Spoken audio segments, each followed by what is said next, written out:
Hi all టేస్టీగా మసాలాతో పని లేకుండా ప్రాన్స్ కర్రీ చేసుకుందామండి. చాలా ఈజీ అండ్ టేస్టీగా ఉంటుంది. దీనికోసం అయితే ముందుగా ఫస్ట్ అయితే ఫ్రాన్స్ని బాగా వాష్ చేసుకోవాలండి. ఇలా వాష్ చేసుకున్న ఫ్రాన్స్లో కొద్దిగా పసుపు ఉప్పు కూడా వేసుకొని వాష్ చేసుకోవడం వల్ల మనకి నీసు వాసన అయితే రాదు.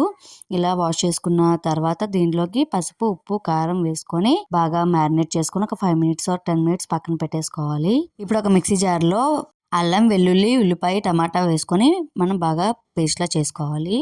ఇప్పుడు ఆనియన్స్ టమాటో కొత్తిమీర పచ్చిమిర్చి అయితే కట్ చేసుకొని పక్కన పెట్టేసుకోవాలి. స్టవ్ మీద ప్యాన్ పెట్టుకొని ఆయిల్ వేసుకోవాలి. ఆయిల్ వేడెక్కగానే ఉల్లిపాయలు పచ్చిమిర్చి వేసుకొని బాగా ఫ్రై చేసుకోవాలి. ఇవి కొద్దిగా బాగా ఫ్రై అయిన తర్వాత మనం ఇందులో టమాటో కూడా వేసేసుకొని బాగా ఫ్రై చేసుకోవాలి. కొద్దిగా ఉప్పు వేసుకుంటే బాగా మగ్గిపోతాయి ఇవన్నీ కూడా. ఈ రెసిపీ అయితే మా అమ్మ చేశారు. మా అమ్మ చాలా సింపుల్గా చేస్తారు, చాలా టేస్టీగా చేస్తారు, చాలా బాగుంటుంది. ఇప్పుడు ఉల్లిపాయలు మగ్గిన దాంట్లో మనం పేస్ట్ చేసి పెట్టుకున్న పేస్ట్ అయితే వేసేసుకొని పచ్చివాసన పోయే వరకు బాగా ఫ్రై చేసుకోవాలి.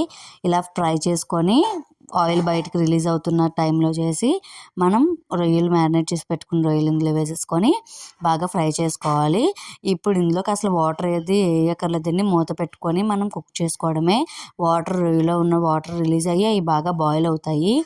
ఇవి అంతా దగ్గర అయ్యే వరకు చూసుకుంటే అంతే అండి. చాలా టేస్టీ సింపుల్గా రెడీ అయిపోయే రొయ్యల కర్రీ అయితే రెడీ అండి. కొత్తిమీర వేసుకొని సర్వ్ చేసుకుంటే యమ్మీ ఫ్రాన్స్ కర్రీ అయితే రెడీ అండి. మనం రైస్లోకి కానీ రోటీలోకి దేంట్లోకి తీసుకున్నా సరే చాలా బాగుంటుంది. వీడియో కానీ నచ్చినట్లయితే లైక్ చేయండి. Thank you for watching.